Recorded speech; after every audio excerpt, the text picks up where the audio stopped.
সুপ্রিয় দর্শক আসসালামু আলাইকুম। নতুন আরেকটা ভিডিও নিয়ে চলে আসলাম আপনাদের মাঝে। আজকে আমি যে প্লেটটা সাজিয়ে নিব 4টি খাবার দিয়ে, একটু ভিন্নভাবে ভিটামিন সি সমৃদ্ধ খাবার দিয়ে আমি প্লেটটা সাজিয়ে নিব। তো এখানে আমি ফার্স্ট অফ অল নিয়েছিলাম জাম্বুরা। সেই জাম্বুরাটা আমাদের পানির শূন্যতা দূর করে, কোষ্ঠকাঠিন্য দূর করে, মানসিক প্রশান্তি দেয়। আর ভিটামিন সি তো আছেই। আর এখানে সাথে ছিল আমড়াটা খেলে আমাদের কোষ্ঠকাঠিন্য দূর হয়, আমাদের অ্যান্টিঅক্সিডেন্টযুক্ত এই আমড়াটা। আর এখানে ছিল আমলকি আমাদের চুলের খুশকি দূর করে, ভিটামিন সি।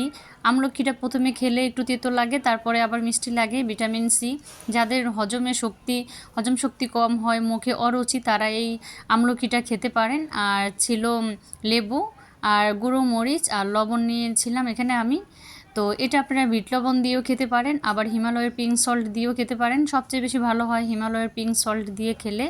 তো এখানে আমি একটু ফান করে আমড়াটা একটু খেয়ে নিচ্ছিলাম, দেখাচ্ছিলাম আপনাদেরকে। আপনারা হয়তো মনে করেন প্লেট সাজিয়ে নিয়ে কিন্তু খাবার খাওয়া হয় না, এই ধারণাটা একেবারেই ভুল। তারপরে এখানে আমি একটা পিনাট সালাদ বানিয়ে নিব আজকে। এই সালাদটা আপনারা 3 বেলাই খেতে পারেন, সকাল, দুপুর আর রাতে, লাঞ্চ, ডিনার তো অবশ্যই। তো আজকে আমি যেভাবেই সালাদটা ট্রাই করি সেটাই আমি আপনাদের সাথে আজকে শেয়ার করলাম। তো আমি এই খাবারগুলো খেয়ে তারপরে আমি রিভিউ দিচ্ছি। আর এই খাবারটা আমি আর আমার বাবা খেয়েছিলাম। তো আমার বাবা খুবই প্রশংসা করেছিল এই খাবারটা খেয়ে। আর এই সালাডটা পিনাট দিয়ে রেডি করতে হয়, খুবই অ্যান্টিঅক্সিডেন্টযুক্ত খাবারটা।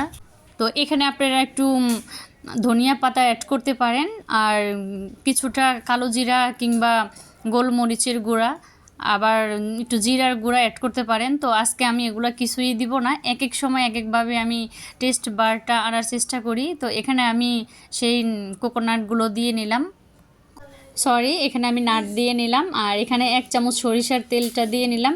এখানে আপনারা অলিভ অয়েলটাও দিতে পারেন, আবার কোকোনাট অয়েলটাও দিতে পারেন, আবার অন্য কিছু অ্যাড করতে পারেন। তো এখানে আমি 1 চামচের 3 ভাগের 1 ভাগ দিয়ে দিলাম হিমালয়ের পিঙ্ক সল্ট, আর 3 ভাগের 1 ভাগ দিয়ে নিলাম চিলি ফ্লেক্স। তো এটা দিয়ে একটু ভালো করে নেড়ে, এখানে ধনিয়া পাতাটা আজকে আমি স্কিপ করেছি, আজকে আর অ্যাড করব না।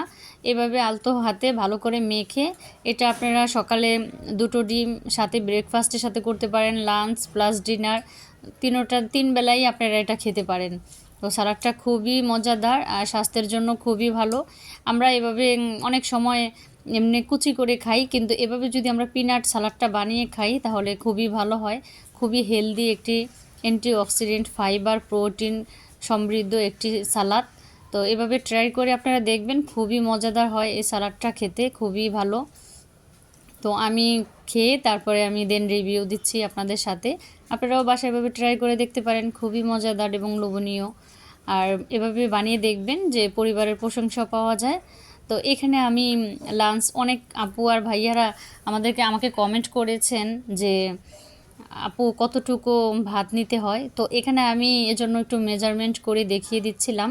এখানে 250 গ্রাম কাপ দিয়ে মেপে তারপরে আমি ভাতটা নিয়েছি। আর এখানে ছিল পুঁই শাক দিয়ে চিংড়ি মাছ রান্না করা, আর সাথে ছিল আরেকটা মাছ। এখানে আমি কোরাল মাছটা ভেজে রান্না করে নিয়েছিলাম।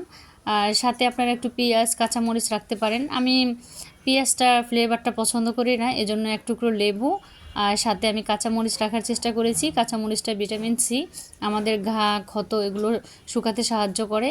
তো এখানে আমি সব কিছু দেখিয়ে দিচ্ছিলাম, আর সাথে ছিল সেই সালাডটা।